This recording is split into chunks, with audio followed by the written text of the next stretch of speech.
Sabi niyo po na yung attendance ng respondent doon sa enforcement ng writ ay in his official capacity, not in his personal capacity. Yes.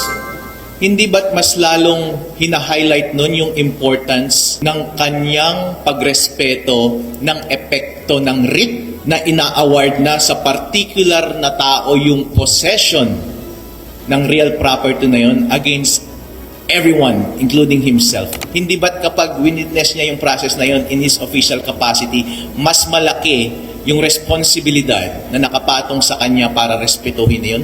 Your Honor, please.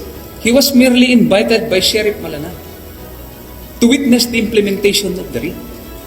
He was not invited in his capacity as then the present occupant of the subject property. As I mentioned a while ago, he's not schooled in the art of law. He does not know the rudiments of legal procedure, Your Honor. How could we fault him for that? He was not even advised by a lawyer because he was not given opportunity to be heard. His right to due process was not given importance, Your Honor. That's our point.